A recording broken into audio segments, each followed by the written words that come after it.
მიხეილ ყაველაშვილი ფიც დადებს ინაუგურაციაზე.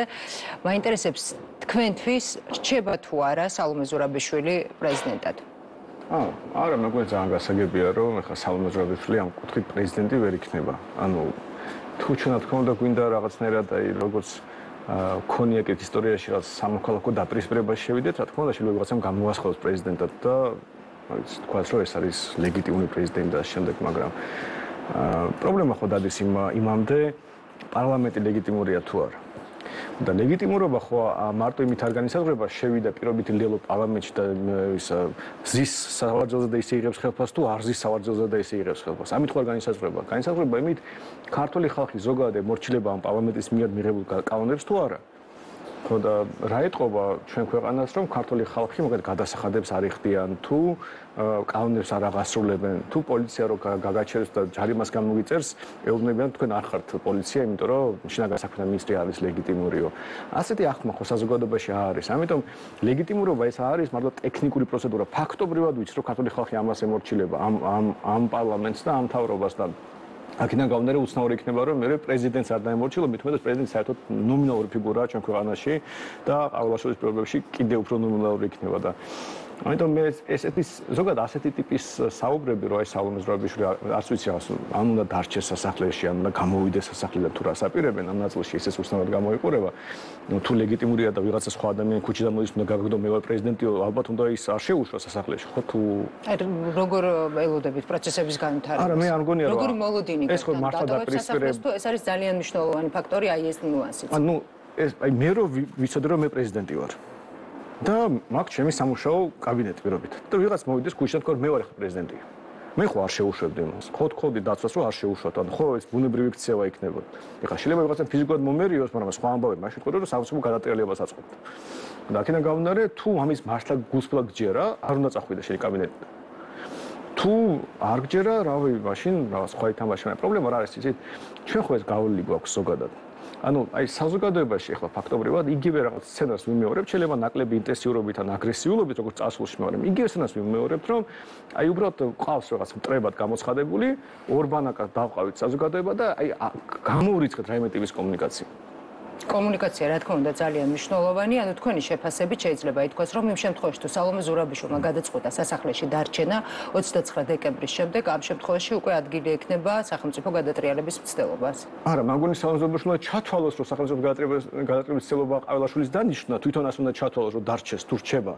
ხო და თუ დარჩება, ესე იგი მინიმუმ მინიშნავს, რომ სახელმწიფო გადატრიალება მოხდა ყაველაშვილის სახით. და რაღაც წინამორბედობა უნდა გაუწიოს, მაგრამ უბრალოდ იცით რა შეასაქმე აი ეს სიტყვები სახელმწიფო გადატრიალება ექნება თუ ლეგიტიმურობა არ ლეგიტიმურობა არ არის არ შეიძლება ასე ისროლო ჰაერზე.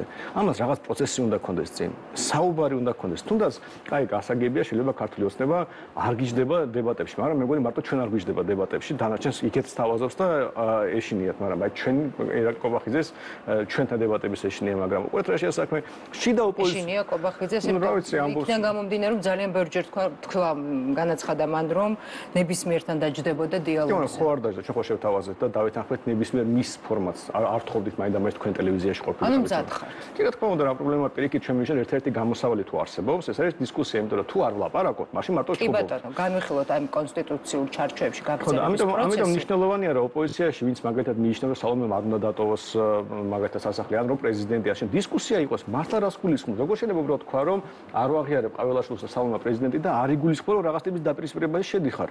როგორ არ შეიძლება ამაზე არ ელაპარაკო და არ გადაასვიო რაიმე რისკები. აცნობიერებენ რომ დაპირისპირებაში შედიან იმ შემთხვევაში თუ თქვათ სალომე ზურაბიშვილმა განაცხადა რომ ატოვებს სასახლეს. მე როგორ ჩაუძრებ მათ თვისში, მაგრამ თუ არ ლაპარაკობენ მე არ მესოდნებობა რომ დაიწყონ ლაპარაკი, მაშინ გვეცოდინება. რომ დაიწყონ საუბარი გულისხმობ 29 დეკემბრამდე თუ 29 დეკემბრის შემდეგ. ეხლა უნდა ხდებოდეს ზოგადად ჩვენი პოლიტიკის პრობლემა არის, რომ დისკუსიები საერთოდ არ იმართება არსად და ნებისმიერ დებატები ოპოზიციას ერთ მიჩნეულია რომ არ შეიძლება ერთმანეთის კრიტიკა თორმე. და თუ ოპოზიციურ პარტიას აკრიტიკებ, ეს რაღაცნაირი არასწორი პოლიტიკოსი ხარ. ოპოზიციონერი არ ხარ როგორც მინიმუმ. ხო და არა და რეალობა ასეთია, რომ მე მართლა მაინტერესებს ადამიანი, რომელიც ამბობს, რომ მე ვარ პრეზიდენტი, არ ვაღიარებ ყაველაშვილს. კარგი. ეს რას ნიშნავს, ასობრად რას ნიშნავს? კი ბატონო, გასაგებია რომ დიალოგს არ აქვს ალტერნატივა, მაგრამ ვის და ვის შორის უნდა შედგეს ეს დიალოგი? მეგონი ზოგადად პოლიტიკა, ვინც პოლიტიკოსად საკუთარ თავს მიიჩნევს, ვისაც აქვს მანდატი ამის, ანუ რაღაც არჩევნები ქონდა დამწუთას და დაახლოებით ყველა ვიცით რა ტიპის ხარდაჭერა გვაქვს. შეიძლება რაღაც შეიცვალა ამ ერთ თვეში აქეთ იქიდან, პრინციპულად ახლა ჩემი რეიტინგი 3-დან 33 ხო არ გახდებოდა. ქართული ოცნების რა ვიცი 50 რაღაც პროცენტიდან ხო არ გახდებოდა 7. ანუ ხო გასაგებია რომ პროპორცია დაახლოებით გასაგებია ვის რა ხარდაჭერა აქვს. და ამ ხალხმა უნდა ილაპარაკო. ვინც გადავახა ბარიერი და ხელისუფლების წარმომადგენელი. ბუნებრივია ხა, ვინც პარლამენტში ფორმალურად უნდა იყოს, იმათ ყველაზე მეტად მოეთხოვება. ქართული ოცნება იქნება, ნაცები იქნებიან, გახარე იქნება თუ ასე შემდეგ. ჩვენ სიამოვნებით მივიღებთ, რომ ჩვენ შორს არ წავსულობთ, ანუ 3%-ის საკმაოდ ბევრია, 62,000 ადამიანია ჩვენი ხარდაჭერი, 62,000 ადამიანის ხმაც ხონდა ისმოდეს პოლიტიკურ პროცესში. მაგრამ მე მესმის, რომ შეიძლება გზაობას გამოთქვამთ, რომ პროცესში მიიღოთ და მესმის, რომ შეიძლება ვიღაცა უფრო დიდი მნიშვნელობა ჰქონდეს პოლიტიკაში. იმიტომ რომ აგერ ვიცით შედეგები არჩევნების და ისინი რომ ლაპარაკობდნენ, კარგი ვეთქვი, თქვენ დაელაპარაკეთ, მეც დაგელაპარაკებით, თუ რამეა, თუ ისეთი კონკურენცია ლაპარაკზე, მაგრამ როცა არავინ არ ლაპარაკობს, ბუნებრივია ჩვენ შეგვიძლია ჩვენ თავზე წავიღოთ ეს, მაგრამ თავარი არის რომ ერთხელ უნდა იყოს ხელისუფლება, როგორც მინიმუმ, ვინც ამ ყველაფრის შემოქმედია საბოლოო ჯამში და მეორე მხრივ ადამიანები, რომლებიც ამ ხელისუფლებას აკრიტიკებს, ან ამბობს, რომ ჩვენ გვინდა თქვენს ნაცვლად მოვიდეთ. და თუ ეს ლაპარაკი არ ხდება, რა, მაშინ პოლიტიკა ხო აღარ არსებობს. პოლიტიკა ხო ლაპარაკია. მაშინ შევდივარ ჩიხში, მაგრამ აქ ჩნდება კიდევ ერთი დამატებითი, მაგრამ აქციები, რომელიც მიმდინარეობს რუსთაველის გამზირზე, პოლიტიკოსები, ოპოზიციის წარმომადგენლები ამბობენ, რომ ეს აქცია არის თვითნაბადი და არაფერ შუაში არ არიან აი ამ პროცესთან, ასე ვთქვათ. მაშინ მოუწევს თუ არა ოპოზიციურ პარტიებს, მათ შორის აი ამ პოლიტიკური პროცესის ხელშეაღება და ასე ვთქვათ სცენაზე ღიად გამოსვლა. მოწესკი ეს უნდა გაკეთებულიყო პირველივე დღიდან. მე ამჯერა აპოლიტიკური მიტინგების და მით უმეტეს ამჯერა მიტინგების, როცა ადამიანები რომ ჩვენ აქ უბრალოდ გამოვედით და არა პოლიტიკოსებისთვის. ამ ტიპის განცხადებები, მათ შორის აქციის მონაწილეების მხრიდან თქვენ ხო მოგისმენთ, რომ ისინი ემიჯნებიან პოლიტიკოსებს და გაყვება კი იქ შეკრებილი საზოგადოება ამ პოლიტიკოსებს. თუ არ გაყვება, აბა რას აპირებენ ეს ხალხი? არჩევნები რომ დაინიშნება ვის მისცემენ ხმას? ანუ ხო გასაგებია რომ არჩევნები რომ ინიშნება რაღაც კონკრეტული პოლიტიკური პარტიების სასარგებლოდ ინიშნება საბოლოო ჯამში, ანუ ვიღაცა იქნება ამ პროტესტების გამომხატველი, ხო? ვინც არ უნდა იყოს, ხა ბოლოს და ბოლოს არ მოგწონს ერთი პარტია, მეორე ან მესამე, მაგრამ რომელიღაც პარტია ხო უნდა იყოს, ვისაც ხმას მისცემ. და რო ამბობ რომ მე მინდა ახალი არჩევნები. ახალ არჩევნებზე პარტიები იქნება, ხო? რაღაც ვირტუალური ხალხი ხო არ იქნება, რომელიც რაღაცას მოითხოვს. კონკრეტული პოლიტიკოსები იქნებიან, თავიანთი ნომერი ექნება ამ პარტიას, ფერი, პროგრამა და ასე შემდეგ. აი, ესეთი ამ ტიპის მოსაზრებაც არსებობს. ნინო ლომჯარიანი თქვა, რომ დილის 7 საათზე ვინც იდგავა აქ აქციაზე პარლამენტის წინ, სწორედ ის ადამიანები უნდა შევიდნენ პარლამენტში. მე მგონი ეს არის უბრალოდ პასუხისმგებლობისგან გაქცევა, იმიტომ რომ ბევრ ადამიანს, ბევრ პოლიტიკოსს უბრალოდ არ აქვს უნარი ხალხს ელაპარაკოს მართლა და პასუხისმგებლობა იყოს, რომ აი მე მინდა ვიყო თქვა პრემიერ-მინისტრი. ამას ვერ ამბობენ, ეშინიათ. აი ამის თქმის, იმიტომ რომ მე ამას მოყვება რაღაც ვალდებულება. მათ შორის თქვა, რისთვის გინდა პრემიერ-მინისტრობა, რა შეცვლი, როგორ იქნება ქვეყანა, როცა შენ მოხვალ ხელისუფლებაში. ამის ლაპარაკი არ უნდათ. მე მიტინგზე ვიყავი 15 დღე დავდიოდი და როცა დავინახე, რომ ბევრი ადამიანი იქნებოდა და ვლაპარაკობდით, მე მიკროფონით დავდიოდი. და ხვალ თქვენი არხი იყო მხოლოდ ერთ-ერთი, ვინც ჩავწერა ამ ნაწილში და რაღაც ასობით ადამიანს ველაპარაკებდი მიკროფონით და ვეუბნებოდი, რომ არ შეიძლება მიტინგი იყოს აპოლიტიკური. ნუ კაი, მე არ მოწონვართ როგორც პოლიტიკოსი, ვინმე პოლიტიკოსი იპოვით. ვინმე პოლიტიკოსი, რომელიც გამოხატავს თქვენ ასს. მე ეს პოლიტიკოსები შევკრიბოთ, რა ვიცი, ტრიბუნაზე, სტუდიაში თუ სადღაც და ვალაპარაკოთ. იმიტომ რომ კარგი დაუშვათ მივახციეთ არჩევნებს. მე რა ხდება? მე ხო ეს არჩევნები ნიშნავს, რომ პარტიებისგან უნდა დავირჩიოთ და რომელი პარტია ამ პროტესტის გამომხატველი. არანაირი ვირტუალური ხალხი არ არსებობს და მეტიც ეხლა არ არსებობს არანაირი ასე ვთქვათ კონსტიტუციური გზა, რომელიც მოგვიტანდა მაგალითად არჩევნებს იმ გაგებით, როგორც ბევრს უნდა, მაგალითად სხვა მთავრობა იყოს, სხვა ცესკო იყოს, სხვა კანონმდებლობა იყოს, მაშინ კონსტიტუციური ჩარჩო უნდა გამოვიდეთ. და თუ ამას ვითხოვთ მაგალითად, მაშინ უნდა თქვათ რა ტიპის კონსტიტუციით უნდა ჩავატაროთ შემდეგი არჩევნები. ვინ იქნება ის ხალხი, ვინც ამ კონსტიტუციას მიიღებს და ამტკიცებს. თუ ამ კონსტიტუციურ ჩარჩოში ვჩებით, მაშინ რა გზა არსებობს, რომ ქართული ოცნება თვითონ დაგვინიშნოს არჩევნები და დუბლობა გამოუცხადოს თავრობას და იგივე ცესკოთი და იგივე კანონმდებლობები ჩავატაროთ, ამას მაგალითად ბევრი არ ეთანხმება. აი ელემენტარულად კითხვაზე როგორი არჩევნები გვინდა, ამაზეც კი არის პასუხი. და ხო ხვდებით, რომ აი რაღაც რომ მოხდეს, თუნდაც დასავლეთის წნეხის შედეგად გატყდეს ქართული ოცნება და თქვას, რომ კარგი ნიშნავ ახალ არჩევნებს. როგორც კი რაღაც პასუხი იქნება, როგორი ნიშნება ეს ახალი არჩევნები, ვიღაც ნაწილი იმ ხალხის ქუჩაში გამოდის, უკმაყოფილად არჩევა. კალანდარშვილი ჩაატარებს? არა. კალანდარშვილი თუ არ ჩაატარებს, ვინ ჩაატარებს? ვინ ეს ხვალს ურჩევთ? ვინ ირჩევს? ეს პარლამენტი ირჩევს? ეს პარლამენტი ხო არ ლეგიტიმურია. მაშინ ესე იგი ძველი პარლამენტი უნდა შეიკრიბოს? ამის კონსტიტუციური გზა არ არსებობს. ძალიან ბევრი შეკითხვაა კი ხო და ხო ხდებით რამდენი კითხვა არსებობს სულთა პოლიტიკური, რომელიც პასუხი პოლიტიკოსებმა უნდა გასცენ. და მე როცა იქნება თქვა 2-3 სხვა პასუხი, უკვე ამ ხალხმა მათ შორის და დანარჩენმა მიტინგზე არ დადის უნდა აერჩიოს რომელი პასუხი მათთვის უფრო მისაღებია. თუ ვითხოვთ პოლიტიკური მოთხოვნა ჩამოყალიბდეს სრულფასოვნად. არა მხოლოდ ახალი არჩევნები, არამედ როგორ ეს ახალი არჩევნები? ვინ არის ამ ახალ არჩევნებს? რა წესი არსებობს, რომელსაც ჩავატარებთ ახალ არჩევნებს? და აი იმიტომ რომ პოლიტიკური პროცესი არის ჩვენ ქვეყანაში და მოკლულია დისკუსია, ფაქტობრივად ბრმა გამოდის რა პროტესტი, იმიტომ რომ კი გასაგებია ზოგადი აღშფოთება ლეგიტიმურია, ახალი არჩევნები შეტარდეს სწორი იქნება, ზოგადად ბევრი კარგი არჩევნები, ბევრჯერ არჩევნები ტარდება, ეს კარგია, თუ ტარდება, მაგრამ ჯერ ხო პოლიტიკური დისკუსია უნდა იყოს. და ეს დისკუსია რადგან არ გვაქვს, ფაქტობრივად პოლიტიკურ ჩიხში ვართ და აქედან ყველა გამოსავალი ცუდია. ქართულოს თუნდაც თუ მოცემულობა სანდრო გვაქვს ესეთი პოლიტიკური დისკუსია არ არსებობს ამ ეტაპზე. ყოველ შემთხვევაში ოპოზიციური პარტიები ამბობენ, რომ არავითარ შემთხვევაში არ დაელაპარაკებიან ხელისუფლების წარმომადგენლებს, ვიდრე არ დაინიშნება ახალი არჩევნები. თავის მხრივ ხელისუფლება ამბობს, რომ ახალი არჩევნები არ დაინიშნება და გამოდის, რომ უკვე ვართ ჩიხში. აი, ნამდვილად პოლიტიკური ჩიხია და უყურეთ რა ორივე გამოსავალი რამდენად რატომ არის ცუდი. თუ ქართულოს თემა გაამყარებს ძალაუფლებას და ამ სიტუაციაში შენარჩუნებს ერთ და არის ამავდროულად თარიღი 29 დეკემბერი, როდესაც რამოცემულობის წინაშე აღმოჩნდებით მაგალითად 20 დეკემბერს ფაქტობრივად არავინ არ იცის. ჩვენ შეიძლება მივიღოთ ძალიან გაძლიერებული ავტორიტარული ქვეყანა რეჟიმი, ან მეორე შემთხვევაში შეიძლება უბრალოდ აი საერთოდ რომ ბრმად უნდა ავირჩიოთ, რა წესი იგი უექნება. იმიტომ რომ ის ხალხი, ვინც პრეტენზიას აცხადებს ძალაუფლებაზე, ის ხალხი არ გველაპარაკება, ზოგადად საზოგადოებას არ ელაპარაკება, რა წესი იგი უნდა. ამ პროცესში ჩვენ რაღაც ევროპელები ვართ და კარგად იქნება ყველაფერი. და მე არც ერთი მოწესდა და არც მეორე. ფაქტობრივად არჩევანი რჩება ცუცა და უარას შორის. ვიღაცის შეიძლება ერთი იყოს კარგი, ვიღაცის მეორე ის, მაგრამ მე არც ერთი არ მომწონს. და ერთ-ერთი გამოსავალი გაჩნდეს მესამე ალტერნატივა და არა რაღაც ბრმა არჩევანი და ავტორიტარული რეჟიმი არის, რომ დავიწყოთ ლაპარაკი. იქნებ უკეთესი ალტერნატივა არსებობს. თუ მინიმუმ არსებობს, ვიპოვით. და ეს რომ მოკლულია დისკუსიები და უბრალოდ ფაქტობრივად მათ შორის ოპოზიციურ მედიაში უბრალოდ რაღაცა კლოუნადაა მოწყობილი საბოლოო ჯამში და იქ პოლიტიკური აზრის კი არ ჩანს. პოლიტიკოსები გამოდიან და რაღაც სადღეძელოებს ლაპარაკობენ და მე მართლა მაინტერესებს, როცა ვითხოვთ ვადამდელ არჩევნებს, ვადამდელ არჩევნები ვინ უნდა დანიშნოს? ამ მთავრობამ და ამ პარლამენტმა უნდა დანიშნოს? მაშინ ისე წინასწარ უნდა თქვა, რომ კი ეს მთავრობაა, პარლამენტია და მოდი დავნიშნოთ ახალი არჩევნები.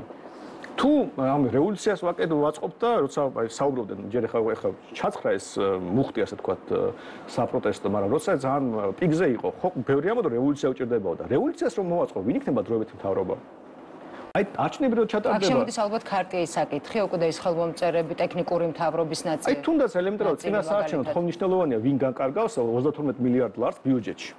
აი ამორჩევის მოსყიდვის ამბავში. შეიძლება მთავრობა მოისყიდოს ამორჩეველი წინასაარჩევნოდ, შეიძლება გვინდა რომ ეს განმეორდეს ან ხდებოდეს, არ გვინდა. მაშინ ვინ უნდა იყოს ფინანსთა მინისტრი დროებით მთავრობაში?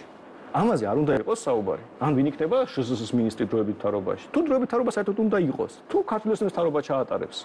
ან ხვდებით აი ელემენტარული შეიძლება ტექნიკური საკითხებია, მაგრამ ძალიან დიდი მნიშვნელობა აქვს პრაქტიკულ წილში ამას.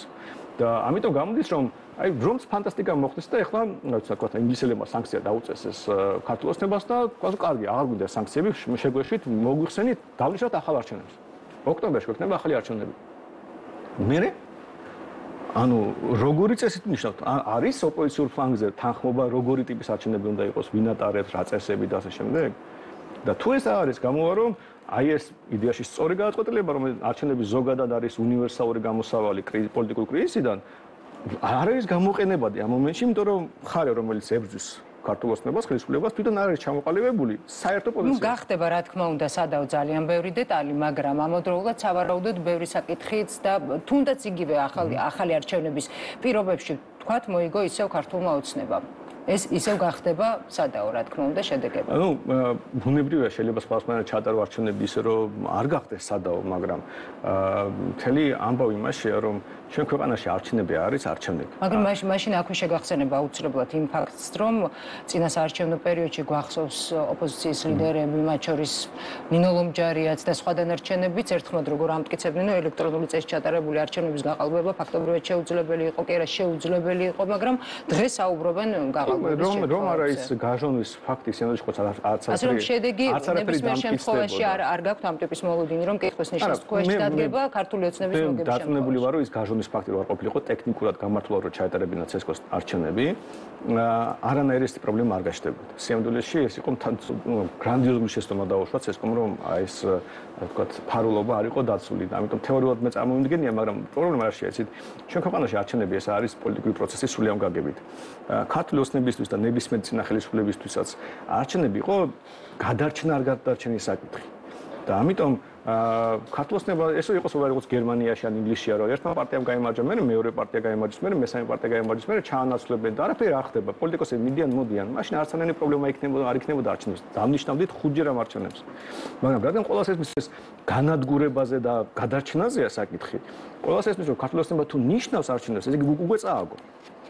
მისი კონფორმისტი ამორჩეული მიხვდება როგორ წააგო და უკვე უნდა გადაბაგდეს მოგებულ ბანაკში და ასე შემდეგ. ამიტომ აქ მთელი ამბავი ამორჩევის ფსიქოლოგიაში არის. ჩვენ ქვეყანაში ყოველას ესმის რომ თუ ქართლოსნება წააგებს, აი გადატეხავენ, ასე ვთქვათ, მაშინ არჩევნებსაც წააგებს.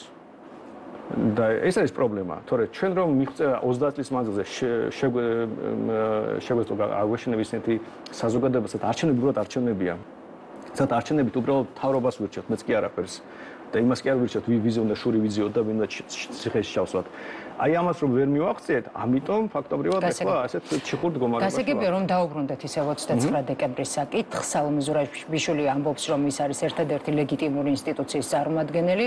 ამავდროულად შეგვიძლია გავიხსენოთ მაგალითად ნიკა გვარამიას განცხადება, რომელმაც თავის მომხრეებს მოუწოდა სალომე ზურაბიშვილის დაცვისკენ და მას რამ თქვა, რომ არ გამოაყვანინოთ ის პრეზიდენტის სასახლიდან. აი ამ თუ ეს მოცემულობა დადგა 29 დეკემბრის შემდეგ რეალურად ვდგებით თუ არა გადატრიალების საფრთხის წინაშე? შეიძლება მე რო ქართლოსნების ადგილზე ვიყო, ასეთი რაღაც რომ მოხდეს, ამას უფრო კომიკურ ნაწილში გადავიყვანდი, როცა თავიდან ავიცილო ნებისმიერი ტიპის დაპირისპირება, თორე თეორიულად გასაგებია რომ ასეთ ნაბიჯზე რომ მიდიხარ, შენ მინიმუმ პროვოცირებას აკეთებ დაპირისპირების. რაში გადაიზრდება ეს და როგორ რეაქცია იქნება სხვა, თქვენ საჯარო მოხელეებს იქნება ეს პოლიციას და შემდეგ ეს სხვა საკითხია, მაგრამ თეორიულად თუ ამბობ რომ მე ვარ აქ პრეზიდენტი, მე ვარ აქ თავარსარდალი და ასე შემდეგ და მეორე მხარე გეუბნება არა სხვა პრეზიდენტი ყავსო, ეს ბუნებრივი ნიშნავს რომ რომელიღაც ერთი მტყუანია და რომელიღაც ერთი უბრალოდ პირდაპირ ასე ვთქვათ მარღვევს კანონს და ასე შემდეგ. ამიტომ მე არ მინდა რომ ეს მოხდეს საერთოდ. გუშინ თუ ვწდები ბადრი ჯაფარიძეს ქონდა ამაზე კომენტარი საკმაოდ ნეიტრალური და მე განცდა დამშა რომ მინიმუმ შეიძლება ამ უაზრო იდეიდან დაიხიონ. მაგრამ მე არ ვარ ასე ჩართული მათ მოლაპარაკებებში რომ ეს გარანტია არ მივცეთ, მაგრამ ჩვენ საზოგადოებაში რომელიც ისედაც სიზულზე დგას ეს თელი ჩვენი პოლიტიკა კიდე დაპირისპირების რაღაც სხვა კერა გავაჩინოთ. თან ნომინალური თანამდებობისგან პრეზიდენტმა ზურაბიშვილმა ეხლა რამენერად გამოიყენა თავის პრეზიდენტის მოვალეობები, რაც გრანდიოზულად ბევრი შეიწყალა თუ კანონებს ადებდა ვეტოს 642 კანონიდან მე მგონი 5 კანონს დაადო ვეტოს სულ. დანარჩენი ხომ მოეწონა.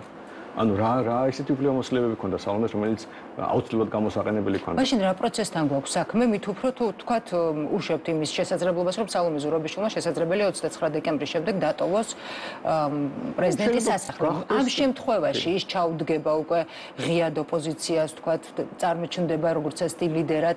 ასეთ შემთხვევაში ხომ თავისთავად უკვე მოუწევთ კულისებიდან ოპოზიციის წარმომადგენლებს გამოსვლა და მის გარშემო გაერთიანება. აქ შემოდის კიდევ ერთი ფაქტორი, მაგალითად ნაციონალური მოძრაობა, რომელიც ელექტორატიც არ არის ეს სახელწამოსაკრავი რაოდენობის თვალსაზრისით, ისინი ამბობენ, რომ თუ სალომე ზურაბიშვილი არ შეიწყალებს მიხეილ სააკაშვილს, როგორც წესი ოპოზიციის გამაერთიანებლად ვერ ხედავენ, ანუ შიგნითაც გარკვეული დაპირისპირება არსებობს.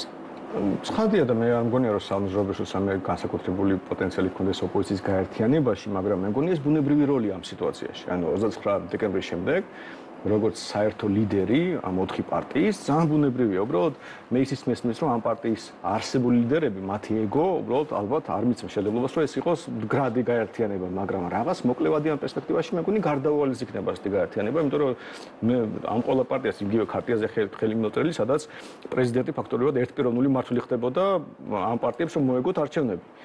ხო და აქედან გამომდინარე შენ თუ ამას საჯაროდ ასე აცხადებ, ძალიან ბუნებრივია რომ მე ის ლიდერად გახადო, მაგრამ აი ხო ხდებით არაფორმალურ მმართველობის პირობებში ფორმალური ლიდერები ნაკლებ რაღაცას ნიშნავს და მართლა არავინ არ დაიჯერებს რომ ნაციონალურ მოძრაობაში ახლა სალომეს უფრო მეტი ავტორიტეტი ექნება ვიდრე მიშას. შეიძლება ითქვას სანდრო სტირამ რომ 29 დეკემბრამდე აქვს ფაქტობრივად რეალური შანსი ხელისუფლებასთან მოლაპარაკების გამართვის ოპოზიციურ პარტიებს, რადგან 29 დეკემბრის შემდეგ ამის მნიშვნელობაც კი დაიკლებს. ლაპარაკს ყოველთვის აქვს აზრი აზრი და მაინც კი არა როცა ომი მიდის ხოლმე მტრები ერთმანეთს ელაპარაკებიან თუნდაც ახლა უკრაინაში და რუსეთს ხო არის მოლაპარაკება ტყოებზე და რაღაც ანუ არ შეიძლება რომ არანაირი კომუნიკაცია არ ქონდეს ოპონენტთან და როცა შენ გამოიწყებ ნებისმიერ კომუნიკაციას შენ უბრალოდ აპრიორი საუბრობ რომ ჩვენ ჩხუბი გვინდა და მე მივიშნევ რომ ჩხუბი არ შეიძლება ყველაფერი უნდა გავაკეთოთ პოლიტიკოსების მოვალეობა მაქსიმალურად გავაკეთოთ შეიძლება ბოლოს მოგიწიოს ეს ჩხუბი მაგრამ მანამდე უნდა გავაკეთოთ ყველაფერი რომ ჩხუბი თავიდან აიცილოდა ამიტომ 29-მდეც იქნება შესაძლებლობა მოლაპარაკებისთვის 29-ის შემდეგაც 20 იანვრის შემდეგაც 29 დეკემბრის შემდეგ არის კიდევ ერთი ძალიან მნიშვნელოვანი თარიღი ეს არის 20 იანვარი რა თქმა უნდა ტრამპის ინაუგურაციის დღე და სწორედ აი ამასთან დაკავშირებით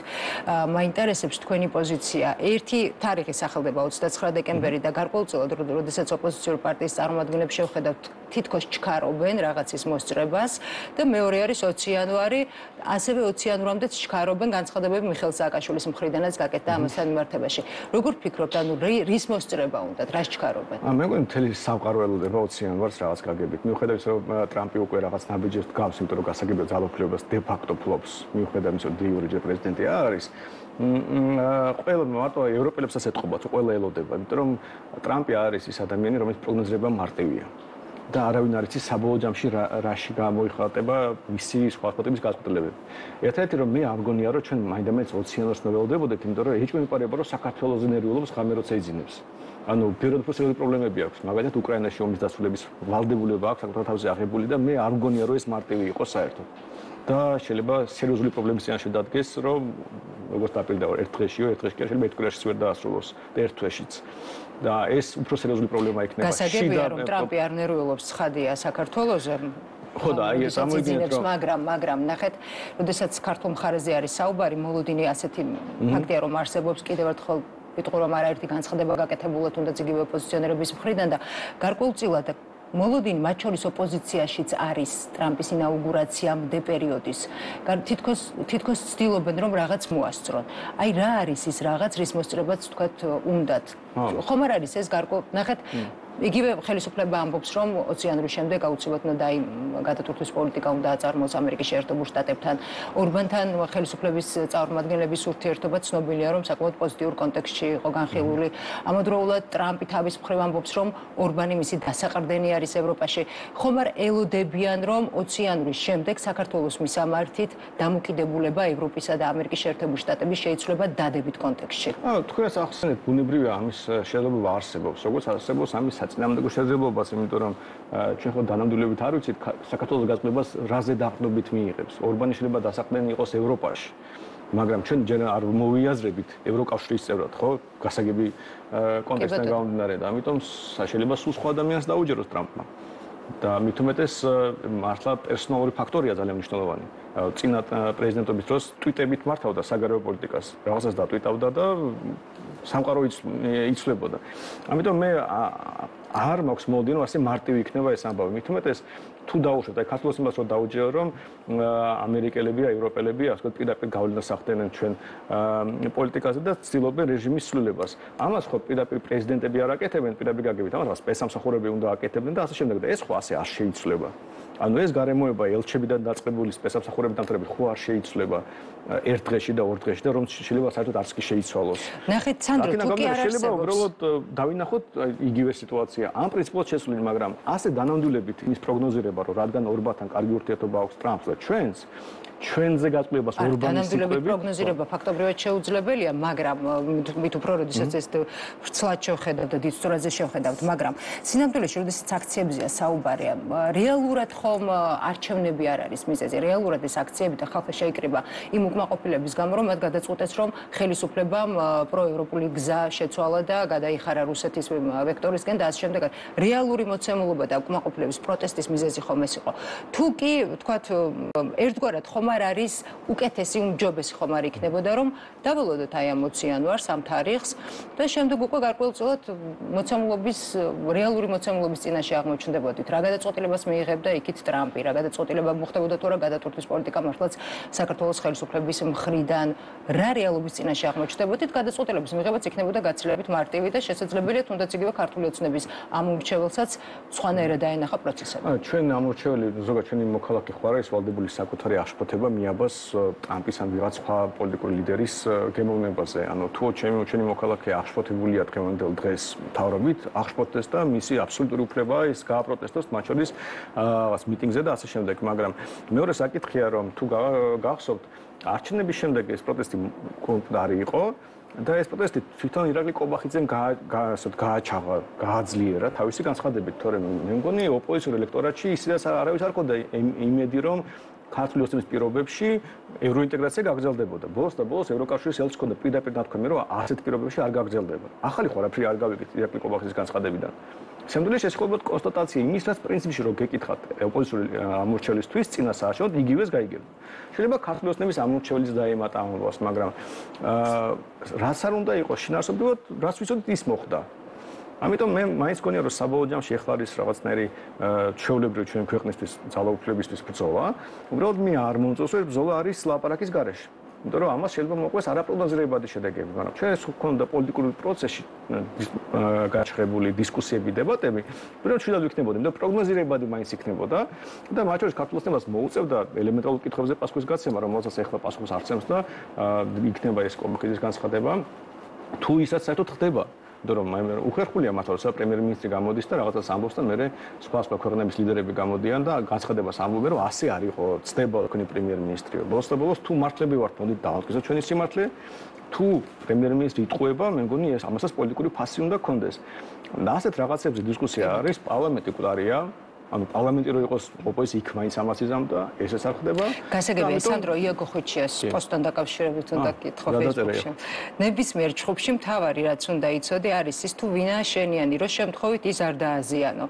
კერძო სექტორზე გაფიცვის მოთხოვნა, როგორც პროტესტის ფორმა არის ჯგუფში შენიანის ცემა, წერს იაგო და მეც ვეთანხმები იაგოს. არა, მე ზოგადად მიშნარ რომ გაფიცვის იდეა იყო ეს სრულიად აცდენილი ყველანაირ ლოგიკას და მე ვეძებ კიდეც მათ შორის ჩვენთან სტუდიაში ადამიანს მის ამ იდეას დაიცავდა.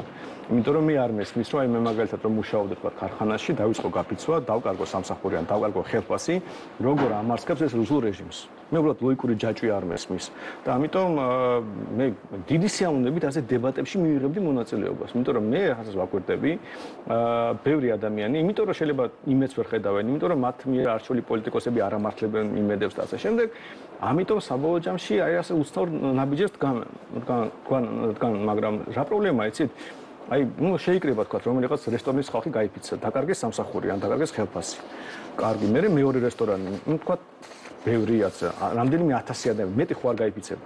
მიტინგზეც კი არ გამოდის 10000 და ნუ აი რამდენი გაიფიცება, რამდენი გარისკავს. ნუ კაი 1000 კაცი, 2000, 3000. 3000 ყველაზე გულწრფელი ოპოზიციური ამორჩეველი დაკარგავს ფულს. როგორ შეიძლება ეს იყოს რუსული რეჟიმის დამარცხების რაიმე გზა? ხო და აი მაშინ რასთან გვაქვს საქმე?